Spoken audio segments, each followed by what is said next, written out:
issue of, for example, with the bailout, right? Individuals were borrowing money that now they can't pay back, which ends up having our companies going into debt, which has now caused our government to jump in with our government money that apparently we're in deficit of already, and now pay for these guys to keep us afloat. So I look at it kind of like a big circle. Each individual is, in this country, buying things, using things, whatever, which is contributing to the stock market, our free market system, whatever. So whatever we buy or don't buy is affecting business. Business is then turning around and lobbying for government, which is creating laws that govern what we can buy, what we can do, those types of things. And I definitely see it as an individual issue. If I'm not buying as much, not as much is going into the economy, which is again a problem for the Fed, which is trying to spur economic growth and blah, blah, blah, blah. And I mean, it just kind of, for me, goes around in a big circle. And I know that's very unsophisticated, right?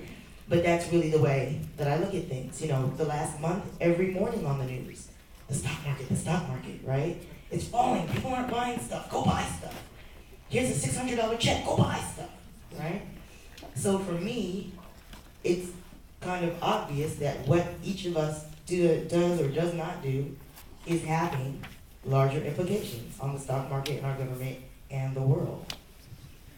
Let me just make the point that one of the reasons people got into those loans is because the federal government and state governments to some extent as well were encouraging banks to make loans to people who couldn't really afford to buy homes as part of a national policy that started in the late 1990s that Fannie and Freddie were just, the institutions that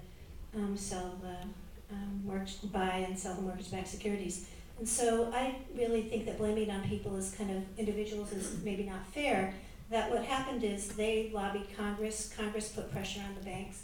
Like if a bank wanted to merge or open a new branch, they'd say, well, you're not lending to people that we think you should be lending to. And so there's just a lot of pressure to make these kinds of loans. And then if you want to make money, and Fannie says, well, we'll buy these loans from you, even if you make poor ones, don't worry, we'll buy them, and there's an implicit government guarantee. So I would say it's the government regulators that we're trying to encourage affordable housing that could take a lot of the blame for this, not the individual. Though some people obviously engaged in fraud when they told the bank, about their assets.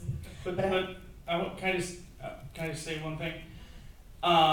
In my former life, I used to be a cameraman. Okay, and one of my old corporate clients was Countrywide Financial.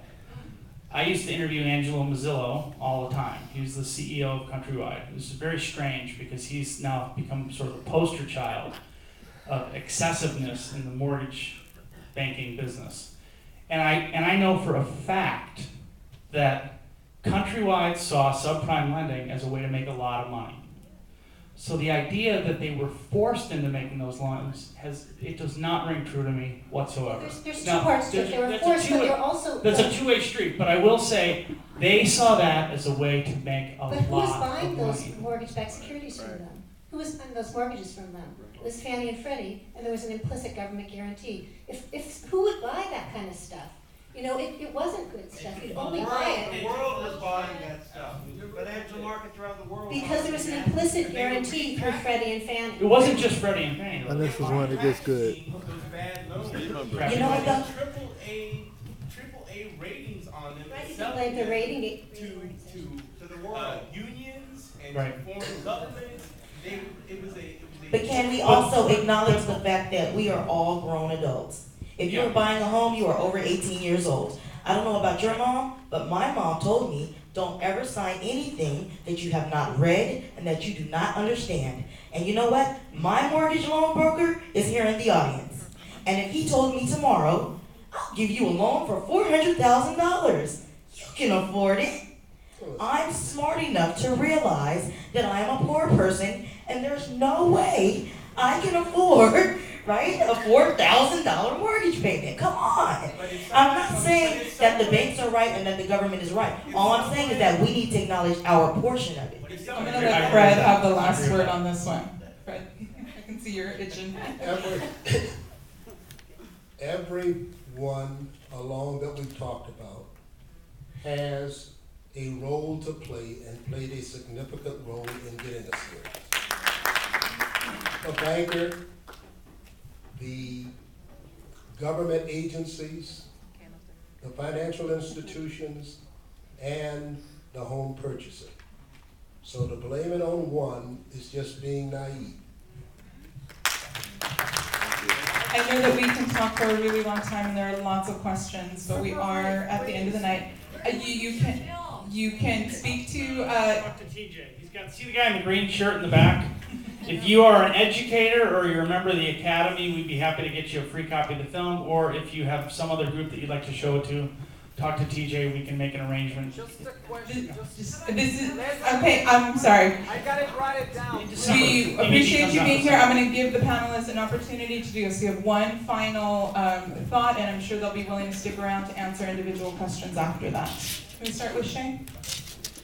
Thank you all so much for coming out. Thank you for making an awesome film. And I don't mean to be argumentative, I apologize, but my thing is education. And I would like us all to kind of take ownership of the fact that we need to start finding out about some of this stuff. Shirley? I just think it's cool that you guys are here tonight, and I'm glad that you're thinking about these issues. Very enjoyable evening for me. I always like to dialogue with individuals, and I will be around for a while to answer any questions anyone has. One of your speakers said the only person who can change this is the President of the United States. Have you made any effort to get this film into the hands of the President-elect? Good question. Have we tried to get the film to the president? I keep thinking both candidates. Those days are gone. I don't think President-elect Obama has seen the film yet, not that I know of, but like I said, 3 of his top advisors are in the film, and I know for a fact they've all seen it because they had to see it before we could put it out there. That was an arrangement we made with them, just so they could see it. So to answer your question, whether or not he sees the film, I mean, we had a screening at the Library of Congress. There were 50 members of Congress there. We showed the film at the Democratic Convention and the Republican Convention. We were invited to both conventions. We are definitely getting the film into the hands of the right people. And not that, I mean, everyone is the right person to see this film, as far as I'm concerned. We have a financial illiteracy in our country. People do not understand these numbers. They're intimidated by them, they're scared or whatever. They shouldn't be. They should understand the fact, they should understand the basics of this story. That's why we made the film. I want to echo what Fred said because I agree. The reason we didn't attack one president or one party or one anything is that there's a lot of blame to go around. And the one thing that we try to remind people is that we are all Americans and we are all in this boat together. And the sooner we stop pointing fingers and start trying to fix the problem, I think the better off we'll be. I want to thank I.T.B.S. I want to thank the producer of the film, Christine O'Malley, who happens to be my wife. She's in the back of the audience. I want to thank Theodore James. He's in the green shirt. TJ will be happy to take your name and email if you're interested in getting a copy of the full-length version of the film. And thanks finally to Roadside Attractions, our distributor. They are the best distributor in the whole business, and we love them very much. Thanks. Thank you, everyone. I just want to let you know there's a limited supply on the back table. It's a one-pager. It has suggestions for action, things you can do, and resources, places you can go for more information.